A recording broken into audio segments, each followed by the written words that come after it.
Yeah, absolutely. Well, let's talk about memory and concentration and focus. I know I've had some people in class, not you guys, that diagnosed ADD, and they really had tremendous improvement in ability to memorize, to focus, and to concentrate. Can you guys talk about how that was for you? The cat. Well, you don't have to memorize the whole thing now. I remember bits and pieces of it. He was about to do this memory game where we remembered something like, I don't know, 60 some odd items.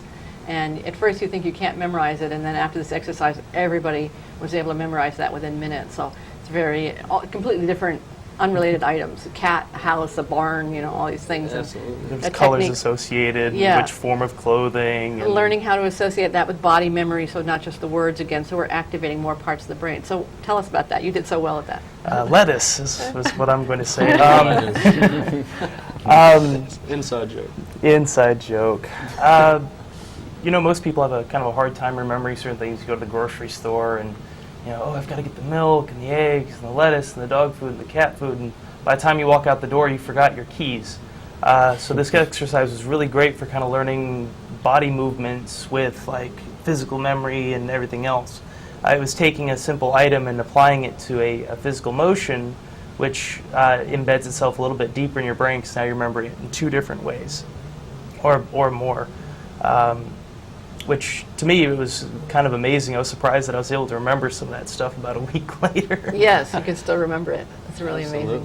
Yeah. I still use that. I mean, as far as just sheer practicality goes, yes. And just kind of like real instantaneous, instant new abilities, memorization is one of them. Yeah. It's ridiculous how easy that is and how effective it is. And all my grocery shopping, and my wife likes to play games now, she'll ask me to remember something, and then she'll have me do a motion with it, and then she'll try to catch me on it later, but I'll always be able to remember just because it works. It just works. And that could be really helpful in your relationships when someone's communicating something to you and you need to remember it. This is a really good way of doing it. Mm-hmm. She's allergic to fish. Yes. And so don't serve her really fish. It anchors the memory in a way that's really powerful. And people think you're Superman now because you can have all these super abilities, and it's really just focusing abilities. It's learning how to manage your own brain instead of letting your brain run you. You start to be able to run your own brain, which I think is very important. Definitely. That's a great way to put it. Yeah. So let's talk a little bit about confidence, because I think that's one of the things that a lot of students have talked about in this class, that they feel more confidence about their own personal expression and performance, of course, but also just in social situations. So what are your thoughts on that? This class definitely helped me with confidence, just especially because I saw, well, for instance, my improvement for the monologues that we did. Huge. I remember starting out that monologue, and I wasn't really that happy with it. I didn't know. I wasn't too sure. And then, eventually by the end of it, I saw how impressed everyone was, especially the day, that everyone said I improved so much. Yeah. And I hadn't even realized that it was that great. And that was one thing that definitely was just a huge boost of confidence. I could feel that I was doing better at that point, and I even still did my best to try to double up that improvement after that, just to, it felt great to be able to have that confidence. It's a good feeling to be able, I think most people are going to be pretty scared going into that monologue, thinking about doing it. It's pretty scary and pretty intimidating. I'd be intimidated if I had to do it, frankly, but, but you guys all really crossed that bridge in such a way, and we're talking about a 10-week class here, so we're not talking, in New York, what you guys did, this would be 2 years. That kind of training, to get up there and do a monologue like that, at that level of performance that you guys did. So, I think it's really amazing to see how you can go from being really not sure to really stepping up, because it's all about charisma, your own personal power, your, stepping into your willingness to be seen and to express yourself in ways that we're so usually guarded in life. We show people just a small portion of who we are, and improv training really asks of you to show what else can you do? Yeah, what else is in there? Who else is in there? Who else is in there? What else? Especially in the military, you're constantly being asked to push yourself in ways, and there is some genuine application that I was able to find in some of the stuff I was learning in the class towards that, because I mean, no matter how long, you know, I've been in the military for 6 years now, and I still am finding ways to improve, kind of reaching the potential that the military wants me to find. And just as far as just confidence goes, kind of like what we were saying, and then applying that to being able to come into a character, I mean, it really, really helps with fulfilling your responsibilities in the military, or, you know, like even leading other Marines, or you know, taking care of the responsibilities around the office that you work in, or wherever that may be. I don't know, I was able to kind of gain strength from areas kind of that I wouldn't have tried to gain strength from before, because I just didn't know how to, or that I could, or something like that. Just kind of unlocking those components in your brain. Yeah. Well, I think, you know, leadership is not just, you know, for the upper levels. I mean, I think we're all leading at whatever level we're at. And, you know, we're always in a position of wanting to motivate people to be their best certainly by example, by doing your best, but also by motivating other people, inspiring other people to perform at a higher level than maybe they've been performing at.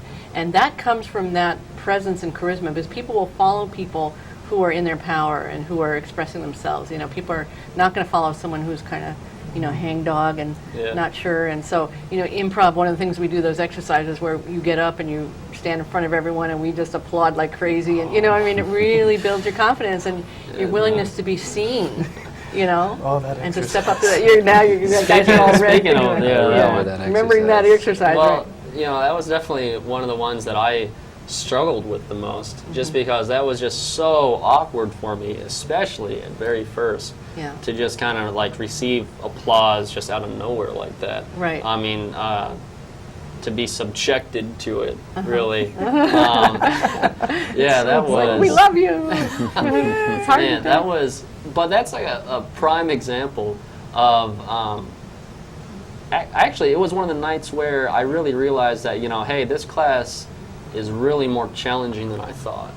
You know, that might have been like the 3rd or 4th week of class, so it was a little bit towards the beginning. And that was kind of a turning point for me, like where up until then there'd been a lot of like just kind of improv games, and it was all very fun, and it was definitely like pushing me outside the box, but that was the moment where I was genuinely challenged in ways that I didn't see coming. Like, I knew that it would be challenging in this way or in that way, but then to be thrown into a situation that was just so out of left field for me that it really just, I didn't see coming. And then to, you know, go through with it anyway, and I think I even did it twice that first night. We ended up doing it again later, and it did get easier. It actually, it opened me up, I think, a lot. I think that it really kind of trained me to be willing to experience things, which kind of funny for someone to say who's in the military. You think, oh, they've gone through boot camp or something like that, you know, what else could they feel challenged by or something like that. But this was definitely one of them. Yes.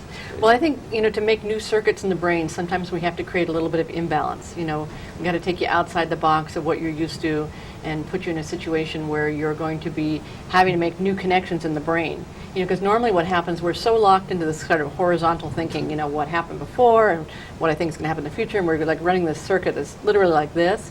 And improv forces you to go, you know, like literally to go up another level and then like relate from this different place, and then you bring that all down, and the whole thing creates an integration in the brain, which is why I think it's so effective in dealing with stress and trauma, because it literally reconnects the brain parts that have gotten separated out. Do you know what I mean? Does that make sense? What do you think? Tell me what you think. Well, you know, you kind of mentioned it earlier about it's just a big giant brain exercise. So much of it is, and I think that's absolutely true. I really found it kind of healthy. That's the word I just kept using to describe it. I remember back at the time when I was still really just kind of experiencing it anew. I was like, wow, this is really, really healthy. Like, this is really waking my brain up in ways that it hasn't been woken up in a long time. You know, like